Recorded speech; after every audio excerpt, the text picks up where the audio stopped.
제가 설교에 도움을 받고자 제 사무실 옆자리에 앉아있는 목사님께 물었습니다. 목사님, 욥기 관련해서 좋은 주석이나 책 추천해 주실 만한 거 있나요? 그러자 그 목사님께 되물었습니다. 왜요? 제가 다시 말했습니다. 욥기로 설교하려고요. 그러자 그 목사님께 다시 되물었습니다. 왜요?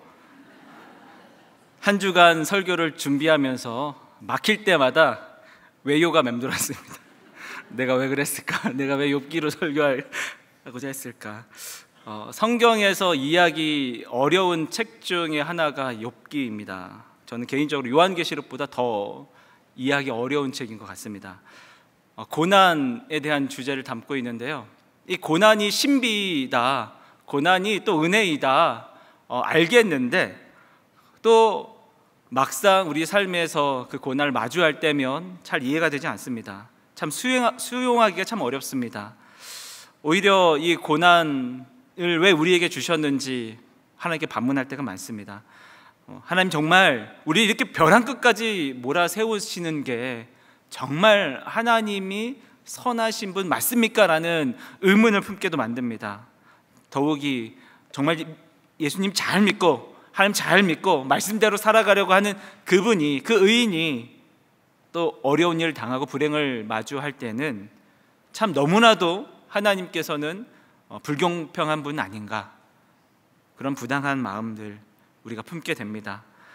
여러분들 욥기를 읽을 때 어떤 기분이 들었고 어떤 생각을 가졌습니까? 고난은 선하다고만 볼 수는 없습니다. 고난은 오히려 우리의 마음과 삶을 상처를 주고 파괴하죠.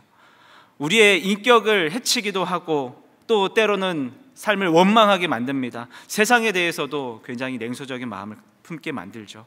어떨 땐 지쳐서 스스로 자책하기도 하고요, 또 그런 가시가 내 안에 있어서 관계 속에서 그런 가시들이 드러나기도 합니다. 때로는 이 상황 속에서 살아남기 위해서 타협하고 비겁하게 되기도 하죠. 그런데 이 고난은 하나님을 만나게도 합니다.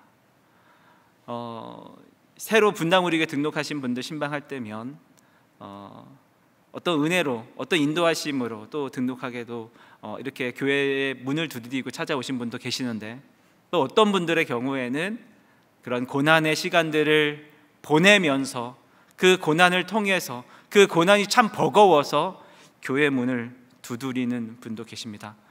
우리는 고난 때문에 신앙을 저버리고 하나님을 떠나기도 하지만 반대로 하나님을 깊이 만나기도 합니다. 양명수 교수님은 고난의 신비에 대해서 이렇게 기록했습니다. 고난의 신비가 있다. 고난의 상처가 만든 그늘은 우리의 가벼움을 떨쳐버리게 한다. 밑바닥 체험은 사람을 땅으로 돌아가게 하고 그래서 하나님을 깊이 만나게 하는 모양이다. 피하고만 싶은 것 속에서 문득 나를 만나고 하나님을 대면할지도 모른다는 것이 고난의 신비가 아닐까. 우리는 이 고난을 통해서 진지한 만남을 할 수 있습니다. 나를 만날 수 있고 하나님을 대면할 수 있습니다.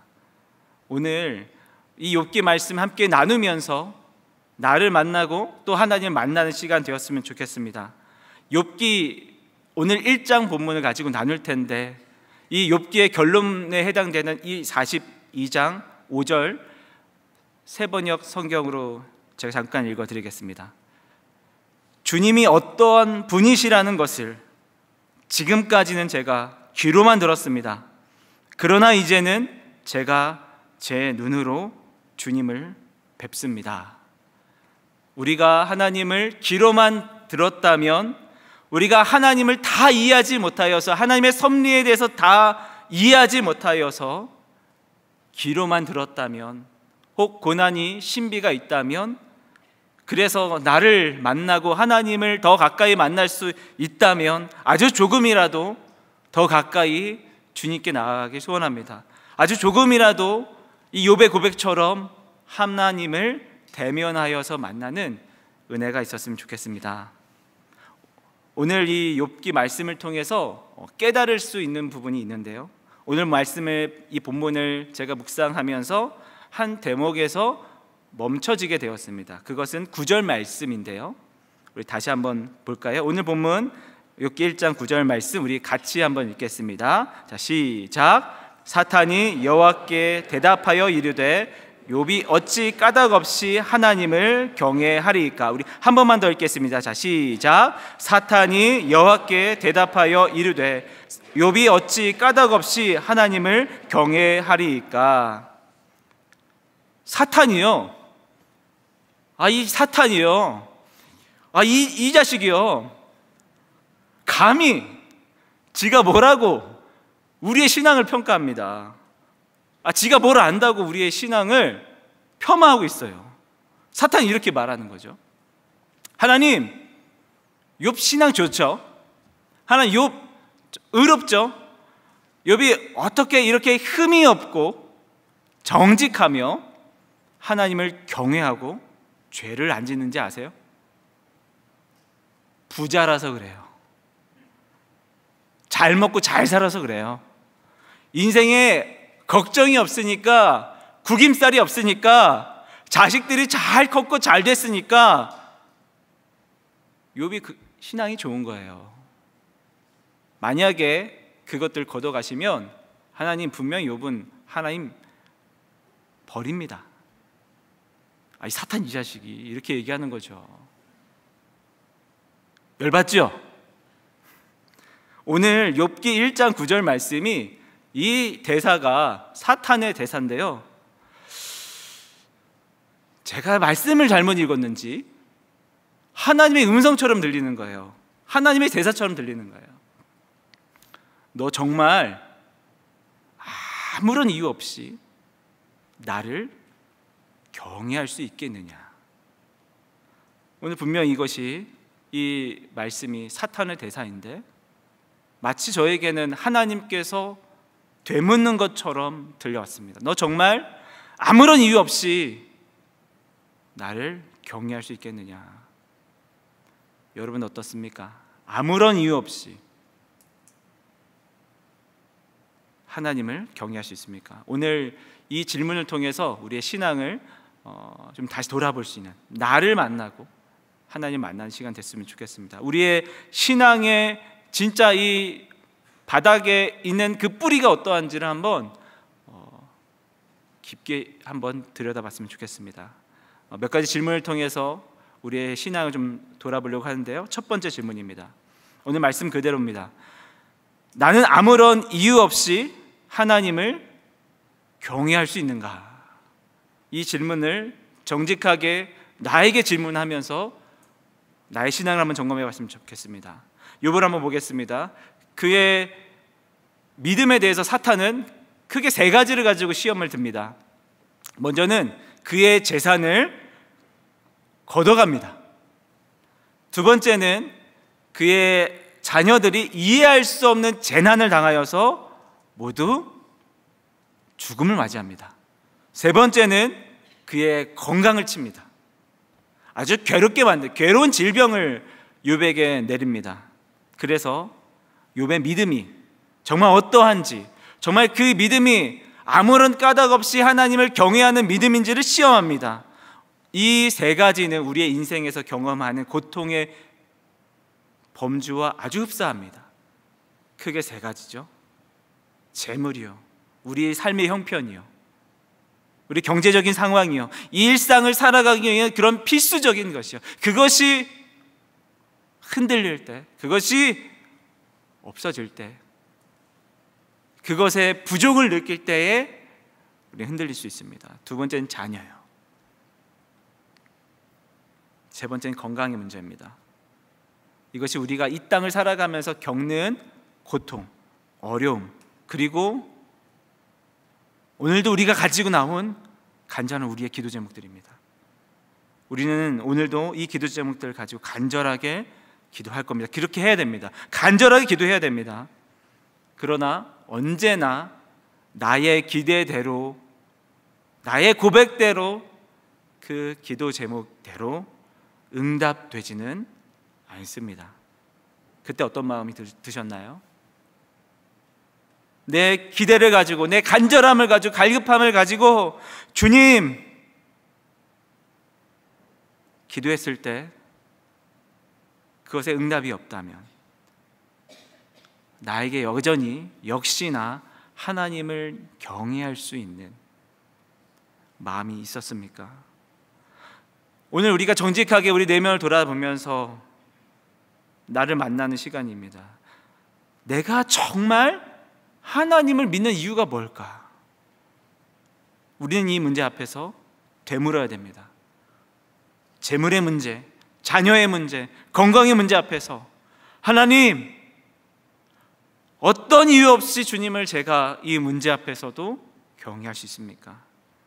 내가 정말 이 땅에서 잘 되기 위해서 주님을 믿는 것인지, 건강하고 탈이 없이 살기 위해서 믿는 것인지, 내가 열심히 신앙생활을 하면 내 자녀 주님께서 지켜주실 거야, 그 믿음 때문에 오늘 주님 앞에 나왔는지, 그리 아니하실지라도 감사할 수 있는지, 나의 신앙의 근간이 어디에 서 있는지 우리는 나에게 되물어야 되는 겁니다.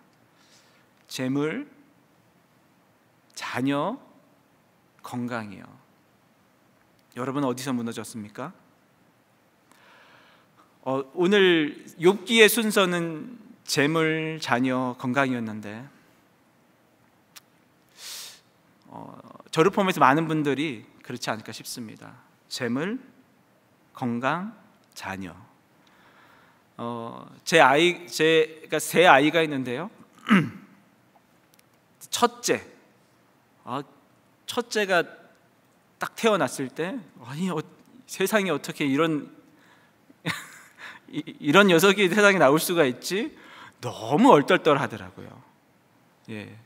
그래서 처음에 이렇게 딱 출산하고 간호사가 아빠 한번 안아보세요 했는데 어떻게 안아야 될지 몰라가지고 못 안았다. 괜찮습니다. 괜찮습니다 하고 이렇게 했던, 이상한 아빠라고 생각했을지도 모르겠어요. 그랬던 기억이 납니다. 초보 아빠였고 첫 아이였기 때문에 정말 좌충우돌했던 그 시절들이 생각납니다.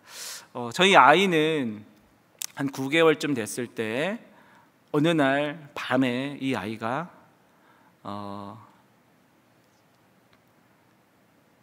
말하자면 졸도를 합니다. 경련을 하게 돼요.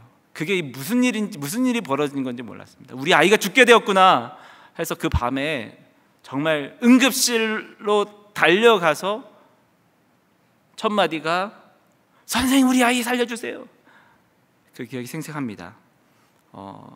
아이가 감기에 걸렸을 때 몸에 열이 나는데, 아이는 용량이 작으니까, 어른보다 용량이 작으니까 몸에 열이 날 때 이 체온이 37도, 38도, 39도, 40도 또 떨어지면 또 그만 떨어지고, 그 용량이 작다 보니까 체온의 급격한 변화를 이 아이의 몸이 견디지 못해서 열성 경련, 이 증상들이 있었습니다. 초보 아빠고 첫 아이이기 때문에 어떻게 돌봐줘야 되는지, 어떻게 케어해야 되는지, 병원 응급실 가서 그 응급실에서 살려달라고 했는데 그 응급실 워낙 바쁘잖아요. 한참 대기시켜 놓고 와서 이제 그 선생님이 하는 말이 눈이 오른쪽으로 돌아갔어요, 왼쪽으로 돌아갔어요? 라고 묻더라고요. 정말 때려주고 싶더라고요. 어떻게 하냐고. 팔을 앞뒤로 흔들었어요, 좌우로 흔들었어요? 라고 물어보더라고요. 2대 때려줄 뻔했어요. 그냥 마음이 그렇다라는 거였죠. 이 아이를 어찌할 수 없는, 이렇게 진단을 받고 이 아이가 5살 될 때까지, 5살 이후도 계속하게 되면은 또 5번의 횟수를 넘어가면은 그 간질이라고 부르는 그런 겁니다 라고 설명을, 평생 약을 먹어야 됩니다 라고 이렇게 설명을 해주시더라고요. 그 아이가 그래서 몇 번이나 그렇게 길을 가다가도 쓰러져서 응급실로 가고, 이런 여러 가지 일들이 있었습니다. 9개월쯤 됐을 때에 결국 유아병동에 입원하게 되었는데 참 마음이 무너지더라고요. 전도사 시절이었는데 전도사든 목사든 무너졌을 것 같아요. 그 아이가 정말 이 조그만한 이 아이가 이 고사리 같은 손에 이 바늘을 꼽아서 호수에 연결되는 그 모습, 이 병상에 누워 있는 모습, 이 옷에 맞는 환자복이 없어서 여러 번 접은 그 옷을 입고 있는 그 아이의 모습을 부모로서 바라보는 게 참 마음이 무너지더라고요. 그리고 이 아이가 뭘 압니까? 자기도 모르게 이 호수를 딱 뽑으면은 간호사가 다시 달라붙어서 다시 꼽아야 됩니다. 그 구멍이 막히면은 새로운 구멍을 찾아서 다시 꼽아야 됩니다. 아버님, 이제 팔에 더 이상 꼽을 데가 없으니까 다리로 가야 돼요. 만지지 못하게 해주세요. 그런 상황들을 겪으면서 참 많은 원망을 하게 되더라고요. 하나님, 왜 제 아이에게 차라리 내가 아팠으면 좋겠다라는 그 심정이 뭔지 그때 처음 알았어요. 차라리 부모가 아팠으면 좋겠다, 그게 처음 알겠더라고요. 하나님, 차라리 이 부모에게 주시지 이 아이에게 왜? 그 유아 병동을 정말 원망하며 그게 푸념인지 욕인지 기도인지 모를 속으로 중얼중얼 거리면서 이렇게 돌았던 기억이 납니다. 유아병동을 이렇게 돌다 보니까 거기 이름 옆에 이렇게 나이가 써 있는데요. 제 아들은 박땡땡 9개월 이렇게 써 있고요. 어떤 친구는 김모모 뭐 7세 뭐 이렇게 써 있고요. 어떤 친구는 최모모 3개월 이렇게 써 있고요. 어떤 친구는 박모모 15일 이렇게 써 있고요. 그 병동을 돌다 보니까 그 기도 속에 끝에 하나님께서 마음을 주시더라고요. 이 아이는 내 아이다. 그 말 한마디에 주님께서도 지금 저의 같은 마음 혹은 더 그 이상의 고통을 느끼고 계시는군요 라고 제 마음이 이렇게 회복됐던 시간들이 있었습니다. 어디에 무너집니까? 재물이요? 자녀요? 건강이요? 우리는 정말 아무런 이유 없이 하나님을 경외할 수 있는 사람들입니까? 나는 정말 나의 믿음은 정말 아무 이유 없이 하나님을 경외할 수 있는 믿음의 소유자입니까? 우리 한 번 더 또 질문해 보겠습니다. 두 번째 질문입니다. 나는 하나님만으로 기뻐할 수 있는가? 이 질문의 내용은 사실 앞의 질문과 똑같습니다. 근데 조금 더 심화된 질문이에요. 저희 집이 한 달 아니군요, 2달 정도 전에 이사를 했는데요. 아직 현재 진행 중입니다. 아마 이사는 내년에 끝날 것 같다라는 생각이 듭니다. 지난주에 저희 집에서 이렇게 다락방 모임을 했었는데요. 저희 이사하고 첫 다락방 모임 하니까 좋은 집을 이사했거든요. 그러니까 오신 분들이 저기 다른 방 이렇게 구경해도 되냐고 했더니 안 돼요. 부엌과 화장실과 이 거실만 이용 가능합니다. 다른 곳은 관계자 외 출입 금지입니다. 다락방 가실 때 꼭 아무 방이나 열시면 안 되고 관계자 외 출입 금지가 안 써 있지만 써 있다고 생각하고 출입하셔야 됩니다. 보통은 부엌도 안 될 때도 있어요. 거실과 화장실 정도만 개방이 됩니다. 예. 우리 아들 방이 궁금하다고 했는데 아마도 한 10년쯤 뒤에 개방이 될 것 같습니다.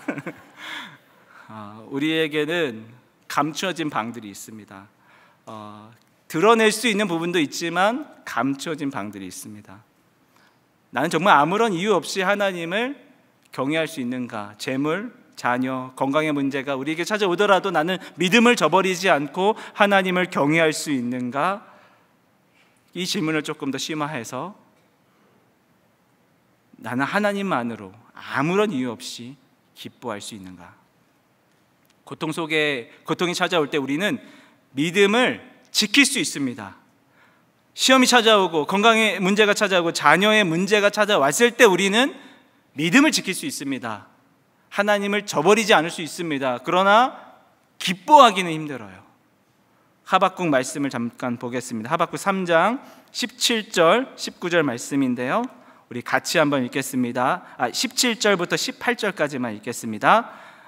같이 한번 읽겠습니다. 자, 시작. 비록 무화과 나무가 무성하지 못하며 포도나무에 열매가 없으며 감람나무에 소출이 없으며 밭에 먹을 것이 없으며 우리의 양이 없으며 외양간에 소가 없을지라도 나는 여호와로 말미암아 즐거워하며 나의 구원의 하나님으로 말미암아 기뻐하리로다. 아멘. 이 사람 정말 이상한 사람이에요. 나사가 풀렸다라고 우리가 가끔 얘기하는데 나사가 풀린 사람이에요. 무화과 나무가 무성하지 못하고 열매가 없고 우리 이 재산 목록에 우리의 양이 없고 소가 없어서 정말 거덜났는데 그래도 하나님을 원망하지 않을 거야 할 수 있어요. 근데 기뻐하는 거는 나사가 풀린 거죠.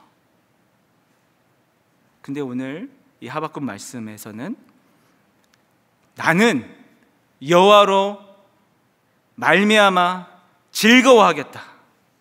그 하나님으로 말미암아 기뻐하겠다.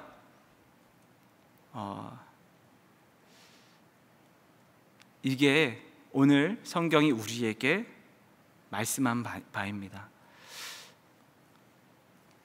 할 수 있을까? 이게 가능할까? 우리가 바라봐야 할 믿음의 모델인 거죠. 원망하지 않고 참는 것도 참 겨우겨우인데 기뻐하라니요, 말이 안 됩니다. 재물이 없어도 인내해라. 건강이 어려워도 낙심하지 말아라. 그것에 내가 꾸역꾸역 순종할 수는 있지만 기뻐하랍니다. 가혹합니다. 그러나 이것이 하나님께서 우리를 향하신 뜻이라고 합니다.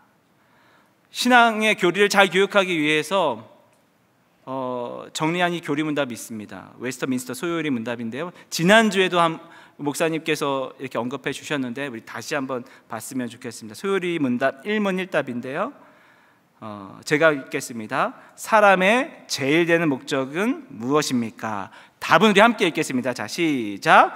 하나님을 영화롭게 하는 것과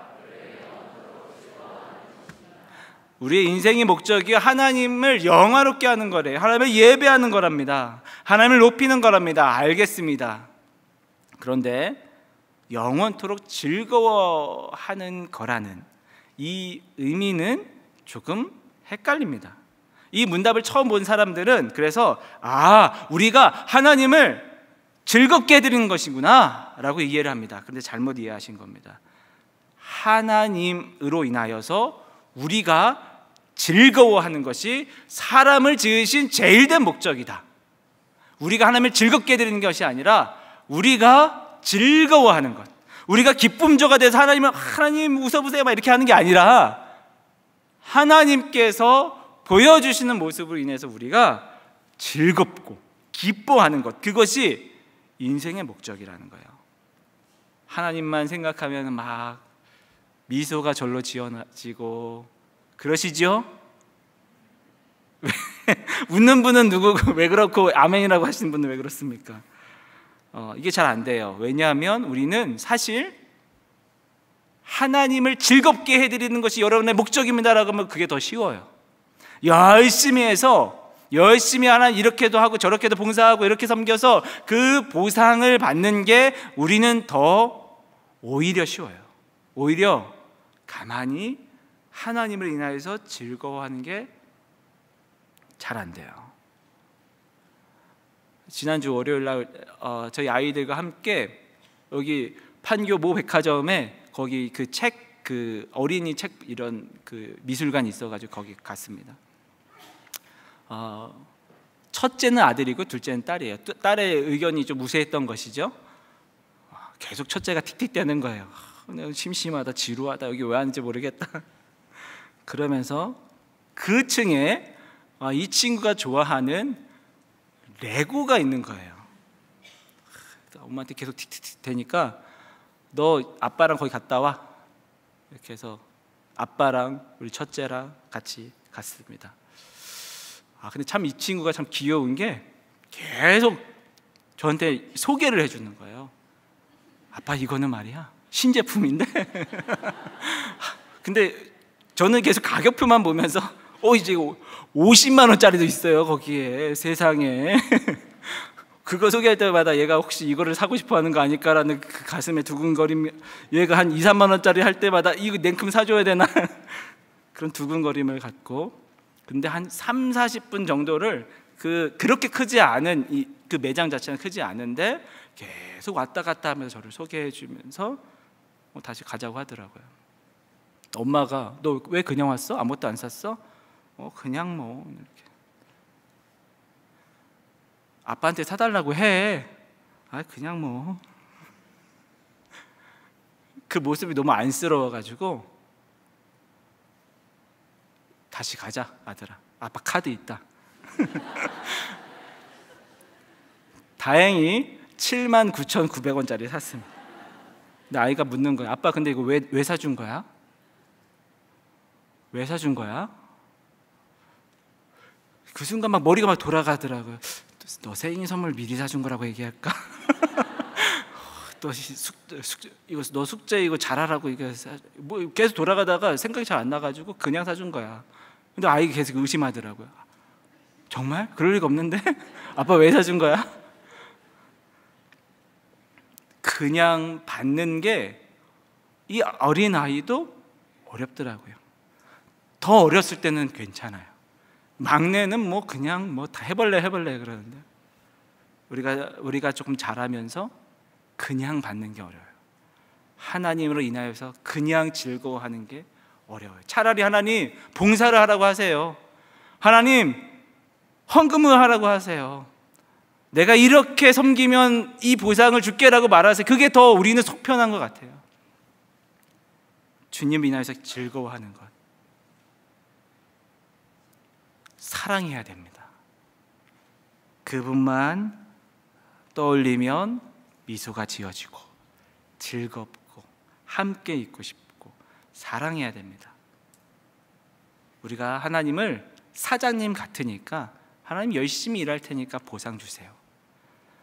하나님을 우리 아버지로 사랑하는 것, 그러면 하나님만 인하여서 기뻐합니다. 제가 오늘 밤에도 집에 들어가면은 아이들이 막 달라붙습니다. 엄마는 짜증나지, 애들 재워야 되는데. 아무 이유 없이 사랑해주는 아이들을 저는 집에 가면 만납니다. 하나님만 인하여서 기뻐하는 것. 마지막 질문입니다. 나의 가장 낮은 자리도 하나님께서 주셨음을 인정합니까? 같은 질문인데 심화 질문이라고 했습니다. 고난에 대처하는 자세가 우리는 그럼에도 불구하고예요. 그럼에도 불구하고 하나님 저는 믿음 저버리지 않을게요. 그럼에도 불구하고 하나님 저는 이 봉사의 자리 지킬 거예요. 그럼에도 불구하고 하나님 저는 예배 빠지지 않을 거예요. 그럼에도 불구하고에는 믿음의 표현이지만 또 한켠에 우리 마음 한켠에서는 그거는 안 좋은 거야, 그거는 악한 것이다라는 전제가 있어요. 네, 물론 그렇습니다. 하나님께서 우리를 괴롭히기 위해서 막 고난을 주시고 고통을 주시고 그렇지 않습니다. 하나님 그런 분은 아닙니다. 그러나 하나님께서 허용하신 것이 있다는 것, 그리고 그 상황 속에서도 하나님이 여전히 다스리시고 주도하시면서 섭리로 인도하신다라는 것, 그래서 그 모든 상황 속에서의 하나님의 주권을 인정해야 한다는 것입니다. 우리는 성경 말씀을 믿습니다. 성경책을 펴면 제일 첫 장에 첫 문장이 이러합니다. 한번 자막으로 한번 띄워주세요. 여러분 암송할 수도 있어요. 여러분들은 대단한 분이기 때문에 우리 창세기 1장 1절 자막 안 보고 한번 암송해 볼까요? 자, 시작. 태초에 하나님이 천지를 창조하시니라. 대단한, 여러분 제자 훈련 다 맞으세요. 암송을 이렇게 잘 하시는데, 하나님께서 하늘과 땅을 창조하셨습니다. 믿습니까? 이게 창세기 1장 1절이라고요. 성경책의 제일 첫 문장이라고 해요. 이것을 못 믿는다면 2절도 못 믿고 2장도 못 믿고 뒤에 성경 다 믿을 수가 없는 거겠죠. 첫 번째 첫 줄입니다. 하늘과 땅을 하나님께서 창조하시면 우리는 믿습니다. 그 고백으로 신앙생활을 합니다. 그럼 그 하늘은 어디죠? 저기 대기권 어디 그쯤을 우리가 하늘이라고 부르죠? 하나님께서 창조하시는 하늘은 어디죠? 이 대기권인가요? 그렇지 않습니다. 저 대기권을 넘어서, 저 창궁을 넘어서 우주 저편까지, 우주의 끝이 있다면 우주의 끝까지 가는 거겠죠. 사람이 아직도 발견하지 못한 그 우주 그 저편 어디까지도 하나님께서 창조하신 하늘이죠. 이 피조 세계 중에서 가장 높은 곳, 사람이 감히 알 수도 없고 오를 수도 없는 그 높은 곳도 하나님께서 창조하셨습니다. 그렇다면 땅은요, 가장 낮은 곳이요, 가장 낮은 곳, 가장 높은 곳부터 가장 낮은 곳까지 하나님께서 창조하셨음을 믿는 겁니다.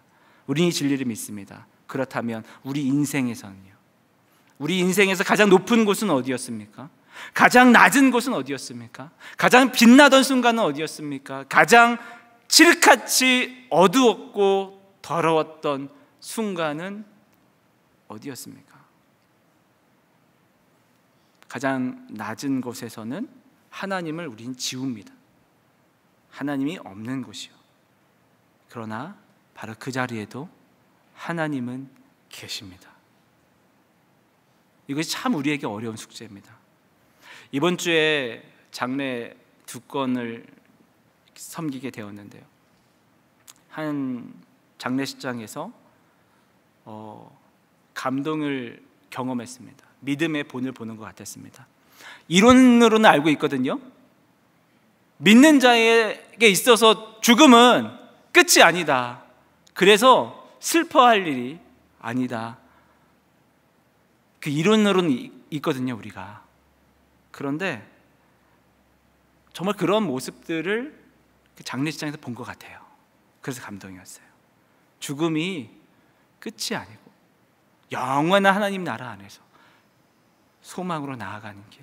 그래서 이 장례식에서도 부활과 천국을 얘기하며 소망을 얘기할 수 있는 것. 인생에서 가장 어두운 순간이 뭐라고 할까요? 인생에서 가장 경험할 수 큰 고통은 죽음이라고 할 수 있겠는데, 믿음 안에서 그 죽음은, 그 죽음마저도 하나님의 섭리라고 우리는 고백합니다. 모든 인생이 피하고 싶은 그 죽음을 경험한다는 것을 우리는 믿습니다. 그 죽음마저도 하나님의 손에 붙들려 있음을 우리는 믿습니다. 그래서 신앙 안에서 우리는 죽음을 두려워하지 않을 수 있는 거죠. 사도 바울은 빌립보에서 이렇게 고백합니다. 빌립보서 4장 11절 12절 말씀입니다. 내가 궁핍함으로 말하는 것이 아니라 어떤 형편에든지 나는 자족하기를 배웠노니 나는 비천에 처할 줄도 알고 풍부에 처할 줄도 알아. 모든 일 곧 배부름과 배고픔과 풍부와 궁핍에서 처할 줄 아는 일체의 비결을 배웠노라. 아멘. 사도 바울이 어떻게 고백합니까? 내가 비천에 처했으나 내가 인내하고 인내하였더니 풍부에 처하게 하나님께서 은혜를 베푸셨다 라고 하지 않고, 비천도 주님께서 주신 순간, 풍부도 주님께서 주신 순간, 배부름과 배고픔도 주님께서 주신 순간이기에 나는 어떤 형편에든지 주님으로 인하여서 자족한다. 이 일체의 비결이 오늘 우리에게도, 우리의 신앙에도 새겨지길 소원합니다. 비천에 처할 때, 풍부에 처할 때, 그 모든 시간들이 하나님께서 허락된, 우리에게 허락된 시간들입니다. 그 고통, 그 아픔, 그 슬픔, 주님께서 깊이 공감하시며 우리를 위로해 주시지만 그 순간에도 하나님의 인도하심을 있음을 믿고 하나님의 주권을 고백하는 우리가 돼야 되는 줄로 믿습니다. 아무런 조건 없이 하나님을 믿을 수 있습니까? 불행이 닥쳐도 신실하게 하나님을 경외할 수 있습니까? 어떤 순간에도 하나님을 가까이 하며 주님을 인하여서 기뻐할 수 있습니까? 모든 순간, 모든 걸음이 내 인생의 어떤 한 부분도 지우지 않고 모든 순간이 주님의 손에 붙들려서 주님과 동행했다라고 인정하며 고백할 수 있습니까? 오늘 나의 신앙을 정직하게 돌아보는 시간 되었으면 좋겠습니다. 사실 제 스스로도 이렇게 돌아보면서 아직 멀었구나 많이 느끼게 되었습니다. 나의 믿음에 너무나도 많은 조건들이 붙어 있더라고요. 이렇게 묵상할 때 마지막으로, 근데 하나님은 도대체 어떤 까닭으로, 어떤 이유로 우리를 사랑해 주신 것일까? 하나님이 도대체 우리의 어떤 모습을 보고 구원해 주신 것일까? 라는 질문에 도달했습니다. 로마서 5장 8절 말씀이 그 대답인 것 같습니다. 우리가 아직 죄인 되었을 때에 그리스도께서 우리를 위하여 죽으심으로 하나님께서 우리에 대한 자기의 사랑을 확증하셨느니라. 우리는 아무런 까닭 없이 하나님을 경외하는 것이 참 잘 안 되는 사람들인데 하나님께서는 아무런 까닭 없이 우리를 사랑해 주시고 아무런 까닭 없이 우리를 구원해 주시고 아무런 까닭 없이 고난을 당하시고 아무런 까닭 없이 십자가를 지셨습니다. 박정우 씨의 그래도라는 찬양이 있는데요, 찬양의 가사 잠깐 읽어드리겠습니다. 내가 나를 떠나가도 그래도 나는 너를 떠나지 않으며 내가 나를 버려도 그래도 나는 너를 버리지 아니하리라. 내가 나를 사랑하지 않아도 그래도 나는 너를 사랑하며 내가 지은 죄가 많으나 그래도 나는 너를 용서하리라. 내가 천하고 미련하나 그래도 나는 너를 받으리라. 혹시 십자가에 달린 그 예수님께 사단이 물었을 수도 있습니다. 상상이죠. 상상 한번 해봅니다. 예수님, 당신을 저렇게 못 박으라고 외치는 저 사람들을 위해서 당신이 이 십자가에서 죽을 이유가 있습니까? 사단이 예수님께 묻는다면 예수님께서는 그래도 저들을 사랑하겠다라고 말씀하셨을 것 같습니다. 말씀 정리하겠습니다. 사단은 오늘 우리에게 도전합니다. 정말 아무 까닭 없이 하나님을 경외할 수 있겠냐고 묻습니다. 정말 하나님께서 나의 경제적인 상황을 열어주지 않아도 하나님을 경외할 수 있겠냐고 묻습니다. 건강을 지켜주지 않아도, 자녀들의 문제에도 의연할 수 있겠냐고 묻습니다. 사실 자신 없습니다. 나에게 그런 상황이 찾아올 때 정말 순전한 믿음으로 나아갈 수 있을까? 자신 없습니다. 그러나 내가 믿는 분, 내가 아직 죄인 되었을 때에 사랑할 만한 것이 아주 조금도 보이지 않았을 그때에 나를 위하여서 십자가 지신 그 예수 그리스도를 믿는 그 믿음, 예수님 바라보며 그렇게 믿음으로 살아가겠나라고 고백하겠습니다. 어떤 순간에도 하나님을 사랑하고 고백하고 아무런 이유 없어도 주님만으로 인하여서 즐거워하는 우리가 되길 소원합니다.